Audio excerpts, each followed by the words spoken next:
Hasil survei konsumen Bank Indonesia mencatat indeks keyakinan konsumen atau IKK di bulan Juli 2026 sebesar 116,8.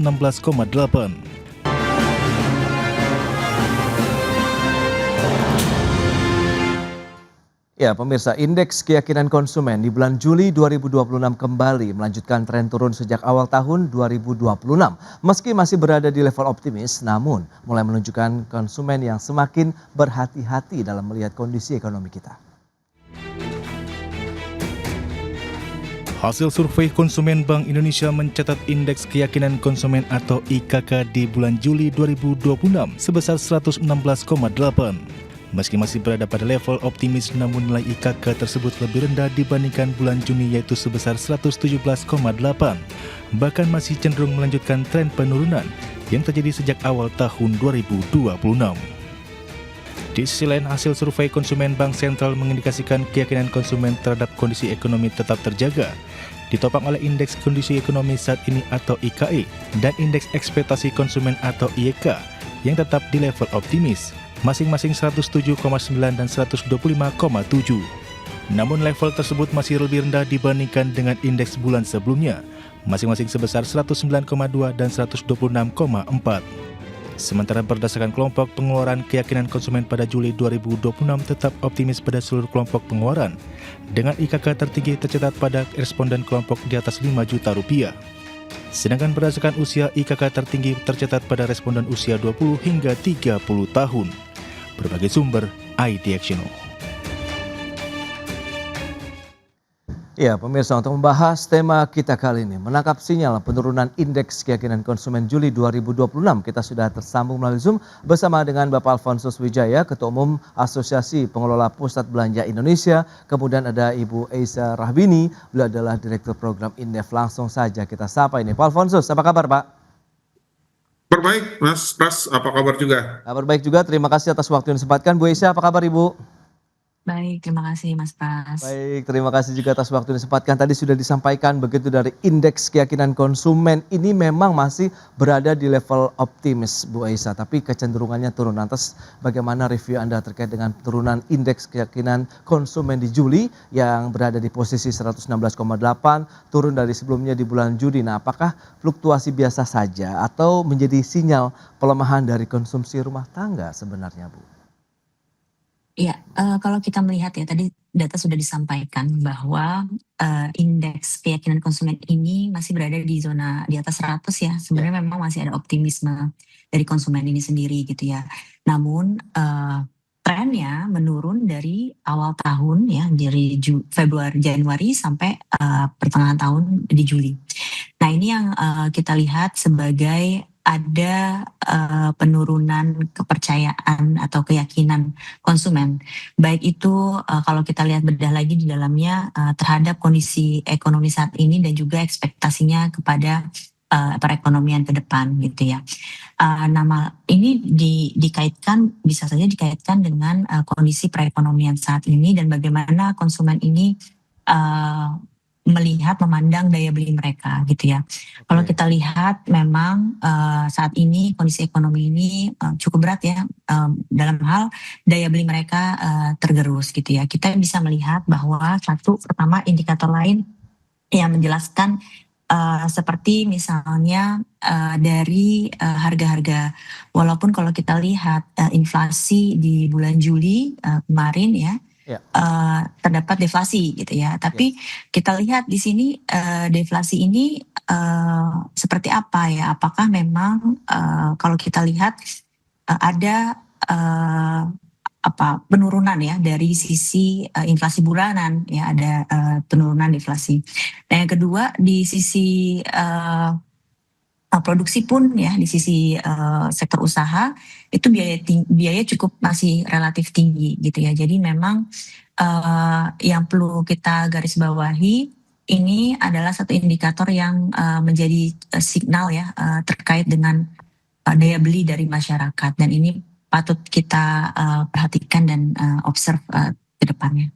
Oke, itu dia menjadi sinyal yang perlu dicermati terkait dengan kemampuan beli ataupun daya beli masyarakat begitu yang memang ya ini masih menjadi tantangan tersendiri dalam beberapa tahun terakhir. Nah, kita ke Asosiasi Pengelola dari Pusat Belanja nih. Lantas bagaimana Anda melihat kondisi realnya mungkin nih, Pak Alfonsus bisa disampaikan kepada pemirsa hari ini. Ya, silakan Pak Ya, Alfonsus. saya kira Mas Pras, triwulan 1 saya kira relatif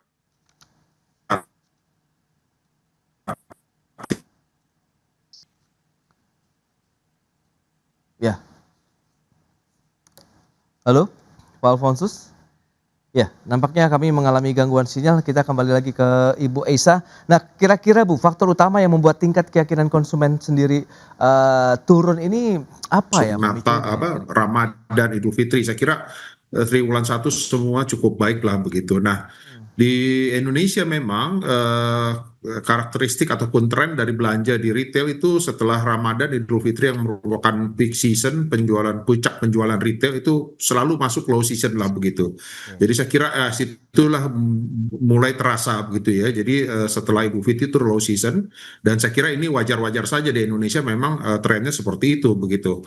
Namun saja tahun ini saya kira tekanannya bertambah begitu karena saya kira dampak global kemudian juga diikuti dengan berbagai situasi dan kondisi di dalam negeri begitu.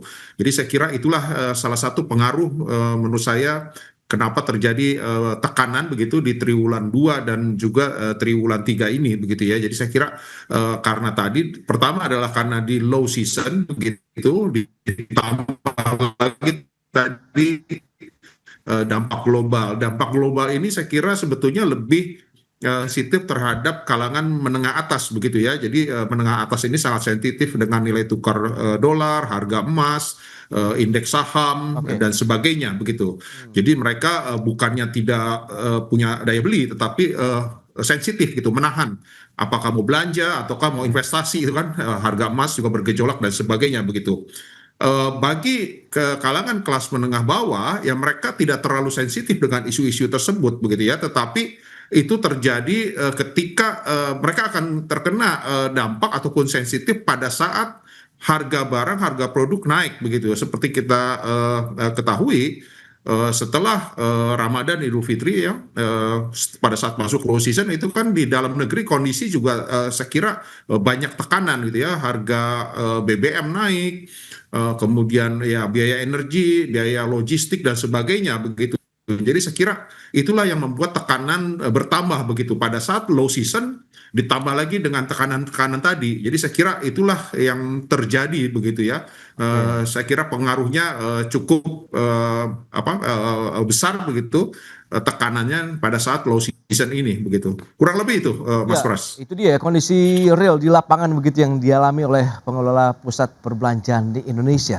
Tekanan beli nyata memang terjadi begitu di masyarakat kita meskipun tadi ada beberapa faktor yang mempengaruhi baik dari sisi global maupun domestik sendiri. Nah, Bu Aisyah, lantas dari pandangan Anda, ini faktor yang membuat tingkat keyakinan konsumen turun di bulan Juli ini masihkah terkait dengan tadi daya beli, kondisi lapangan kerja juga kah, kemudian harga atau justru ketidakpastian ekonomi kita begitu? Ya baik, Mas Pras. Jadi memang terkait dengan konsumsi ya, kontraksi atau perlambatan konsumsi ini terkonfirmasi dengan pengeluaran konsumsi rumah tangga yang melambat di PDB kita ya. Baik. Jadi rilis di triwulan 2 dari sisi pengeluaran ya, PDB dari sisi pengeluaran konsumsi rumah tangga itu melambat menjadi 5,06% di triwulan 2 yang sebelumnya 5,52% di triwulan 1. Memang benar tadi seperti yang disampaikan Pak Alfons, daya dorong untuk konsumsi rumah tangga itu besar sekali ketika ada Idul Fitri gitu ya. Dan di triwulan 2 ini kan tidak ada efek itu, tidak ada efek tersebut untuk konsumsi rumah tangga ini, pengeluaran konsumsi tersebut, sehingga dan disitulah yang menjadi kenapa ada penurunan konsumsi. Dan di sini pun kami melihatnya bahwa ada konsumsi yang tertahan. Mengapa? Karena tadi ada ketidakpastian, termasuk ada efek misalnya ketidakpastian geopolitik global, kemudian juga bagaimana tadi situasi ekonomi dalam negeri pun juga ikut mempengaruhi seperti misalnya makroekonomi kita ya, tergerusnya misalnya rupiah, depresiasi rupiah ini itu membuat juga harga-harga impor, barang-barang impor meningkat, dan ini mendorong harga-harga naik, termasuk harga-harga barang konsumsi dan juga barang-barang input bagi sektor usaha, dan ini kan akan berimplikasi pada barang-barang final goods gitu yang juga nanti dibeli oleh konsumen. Sementara di satu sisi pendapatan dari masyarakat ini kan relatif mungkin tidak naik gitu ya. Nah ini yang kemudian memberikan dampak pada daya beli mereka ketika pendapatannya tetap tapi harga-harga naik, dan ini mendorong daya beli sehingga mereka akan melihat akan berimplikasi pada tadi menahan konsumsinya. Seperti Baik, itu. itu dia. Masih kait dengan daya beli, kemudian ada apa ya, semacam bagaimana langkah dari masyarakat sendiri yang menahan diri nampaknya untuk bisa melakukan aktivitas belanja. Kita akan bahas lebih jauh, mengingat pemerintah akan melanjutkan program stimulus ekonominya nih di kuartal kedua. Apakah akan cukup efektif begitu mengembalikan kepercayaan dan juga daya beli masyarakat? Kita akan bahas lebih jauh di segmen berikutnya. Kita akan jeda terlebih dahulu. Dan pemirsa, kami akan segera kembali usai pariwara yang satu ini. Ya, terima kasih Anda masih bergabung bersama kami dalam Market Review pemirsa. Dan berikut ini kembali kami akan sampaikan sejumlah data. Kita akan cermati bersama seperti apa sih tren dari beberapa informasi yang tadi sudah kita bahas dengan narasumber kita. Pertama kita lihat dari indeks keyakinan konsumen dengan rentang waktu Januari sampai dengan Juli 2026. Ini dia, sempat di posisi 127 poin begitu di Januari untuk indeks keyakinan konsumen. Tapi kita lihat perjalanannya turun terus sampai dengan di bulan Juli menjadi 116,8 untuk indeks keyakinan konsumen. Beberapa hal yang tadi sudah disampaikan, kemudian realitanya di lapangan juga sudah diberikan juga datanya ataupun informasinya oleh Pak Alfonsus Wijaya tadi. Dan berikutnya kita akan cermati bersama dari sisi indeks kondisi ekonomi saat ini. Ini juga hasil survei dari Bank Indonesia yang diselenggarakan gitu untuk konsumen-konsumen ataupun masyarakat kita begitu, dari 115,1 di Januari, kemudian sempat naik ke 116,5 di bulan April, kemudian cenderung turun lagi sampai dengan 107,8 di bulan Juli 2026 untuk indeks kondisi ekonomi saat ini. Dan selanjutnya pemirsa, kita lihat bagaimana dengan indeks ekspektasi konsumen untuk Januari Juli 2026, seperti apa sih? Kita lihat ekspektasi konsumen terhadap ekonomi kita, kemudian dari pergerakannya ya tidak jauh berbeda dengan indeks keyakinan konsumen. Dari 138,8 ini cenderung turun terus sampai dengan 125,7 di bulan Juli 2026. Itu dia beberapa data yang sudah kita sampaikan. Kita akan lanjutkan kembali perbincangan bersama dengan Bapak Alfonsus dan juga Ibu Aisyah Rahbini. Ya, dengan beberapa informasi tadi yang sudah disampaikan, kecenderungan turun ini Bu Aisyah. Nah, lantas bagaimana dengan upaya pemerintah yang masih ingin melanjutkan? Kemarin kita di kuartal kedua masih tumbuh 5,26%, kemudian kita tahu sebelumnya 5,61%. Lantas bagaimana Anda melihat apakah efektif program-program stimulus ekonomi yang akan diberikan untuk bisa menjaga daya beli masyarakat, kemudian juga sektor usaha ataupun industrinya begitu Bu? Ya, kalau kita lihat ya, sebenarnya stimulus ekonomi pasti memang diperlukan ya, karena memang saat ini kondisi yang kita lihat adalah konsumsi yang tadi daya beli turun ya, mungkin dari sisi sektor sisi produksi pun juga membutuhkan stimulus gitu ya. Oke. Nah, kita melihat bahwa stimulus yang diberikan ini ya dari pemerintah perlu difokuskan pada kebijakan yang mendorong pertumbuhan tidak hanya di dalam jangka pendek tapi juga di dalam jangka panjang gitu ya. Jadi dalam jangka pendek misalkan katakanlah pada saat ini memang kan diperlukan misalnya bantuan ya yang untuk mendorong konsumsi. Biasanya memang yang paling cepat adalah bantuan langsung tunai atau misalnya bantuan bantuan beras gitu ya, pangan dan lain-lain untuk mendorong konsumsi. Nah ini memang efeknya cepat langsung mendorong pertumbuhan karena dari sisi pengeluaran. Namun diperlukan juga kebijakan-kebijakan atau stimulus yang bisa mendorong sektor usaha sehingga menyediakan lapangan usaha yang lebih lebih mendorong menyediakan lapangan usaha agar masyarakat juga bisa diserap tenaga kerjanya dan mendorong lapangan kerja formal. Nah, ini yang paling penting karena kenapa? Karena agar pendapatan masyarakat ini bisa secara sustain atau berkelanjutan. Jadi daya beli juga bisa didorong dari mana? Dari pendapatan yang berkelanjutan. Namun di sini masalahnya juga adalah kita perlu melihat di sisi ketenaga kerjaan ya antara masih ada masalah struktural. Misalnya adalah mismatch antara apa yang dibutuhkan oleh sektor industri terkait dengan keterampilan dan juga bagaimana ketenaga kerjaan, bagaimana para pekerja ini bisa memenuhi kebutuhan apa yang diminta ya oleh sektor usaha tersebut, sektor industri tersebut gitu ya. Jadi reskilling, upskilling ini yang diperlukan. Jadi pemerintah juga mendorong bagaimana peningkatan kapasitas dari sisi tenaga kerja seperti itu. Baik. Nah itu dia.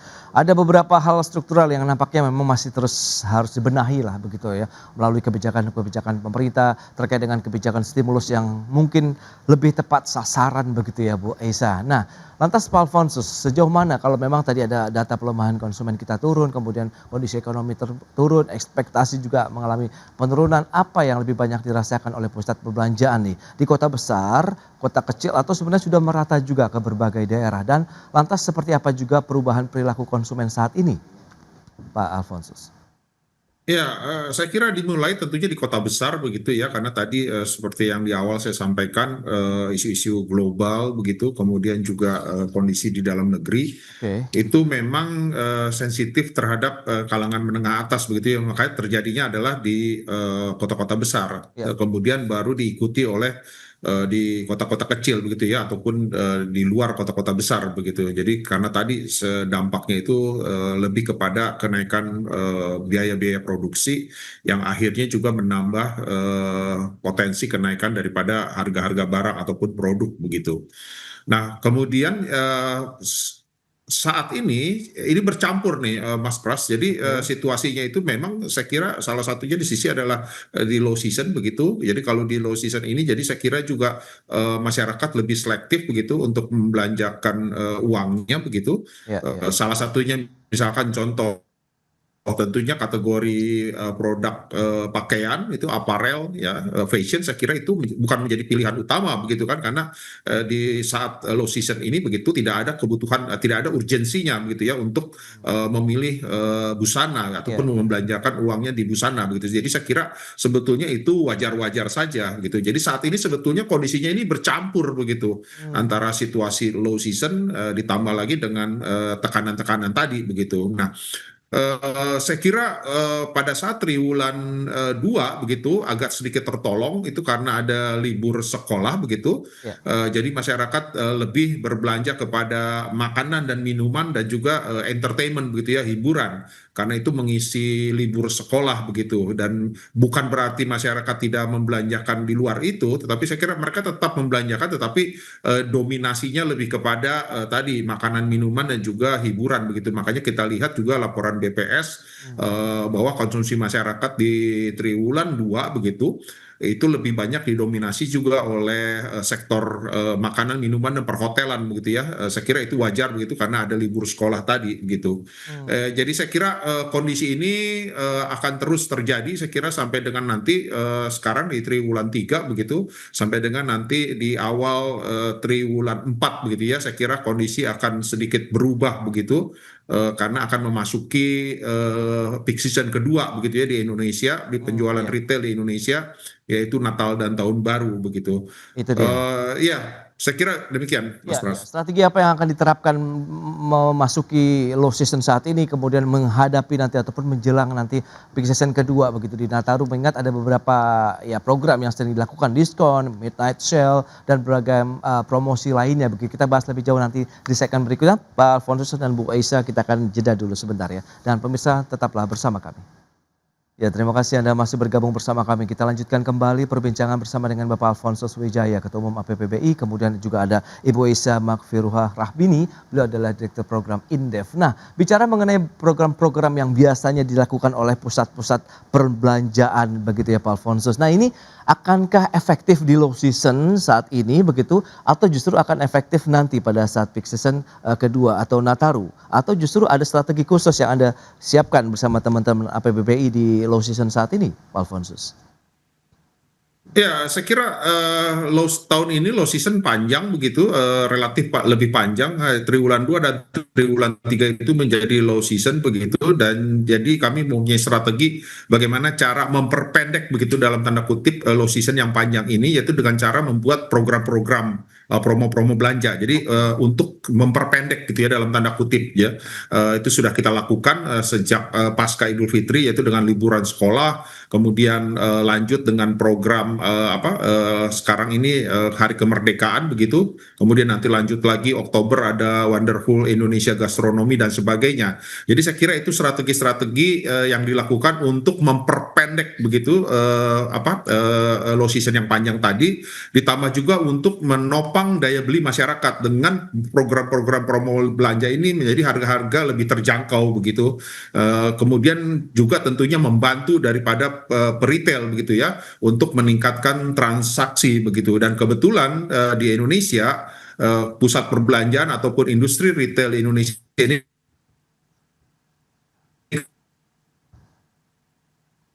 kan didominasi oleh kelas menengah bawah begitu. Saya kira ini kondisi yang cukup baik begitu, strategi yang cukup baik begitu di tengah low season dan tekanan global maupun kondisi domestik begitu.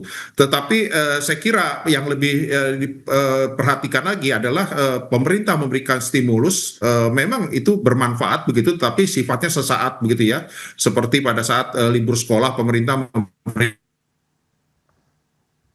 Baik. Ya, Pak Alfonsus.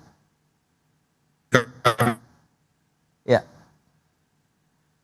Baik, Pak Alfonsus, sepertinya kembali mengalami gangguan dari komunikasi, dan kita ke Bu Esa. Jika tren penurunan keyakinan Daya konsumen beli gitu ya. berlanjut, baik. Ya, Ya, saya kira ini yang tentunya harus diperhatikan juga. Kalau memang mau mendukung daya beli, saya kira justru transaksi di offline itu jauh lebih besar begitu. Jadi saya kira offline pun harus diberikan insentif begitu, bukan hanya dari sisi yang online saja begitu. Kalau memang tujuannya adalah untuk mendukung daya beli masyarakat khususnya di kelas menengah bawah begitu. itu dia keseimbangan dari kebijakan begitu ya, yang baik penjualan secara online maupun offline ini juga sama-sama mendapatkan privilege yang sama begitu ya, untuk bisa meningkatkan dari sisi angka penjualan. Nah, Bu Esa, menarik dicermati jika tren penurunan keyakinan konsumen ini berlanjut, lantas seberapa besar risikonya terhadap target pertumbuhan ekonomi Indonesia tahun 2026? Mengingat konsumsi ini masih menjadi andalan kita begitu, Bu Esa. Iya, selama ini memang sektor konsumsi ya, sisi konsumsi itu menjadi pendorong utama dari sisi pengeluaran untuk pertumbuhan ekonominya. Biasanya kontribusinya adalah 60%, tapi memang dalam beberapa tahun belakangan ini di bawah 60% gitu ya.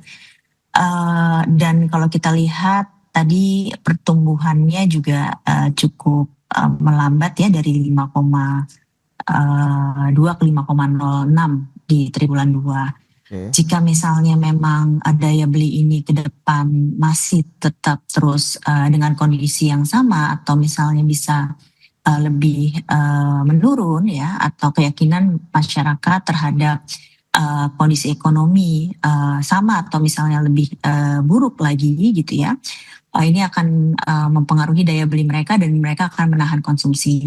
Nah, kalau kita lihat juga beberapa indikator seperti misalnya indeks penjualan retail juga menunjukkan ada penurunan ya dari pengeluaran atau retail ini terhadap barang-barang konsumsi, baik itu misalnya konsumsi apakah durable goods dan non durable goods gitu ya, barang yang tahan lama.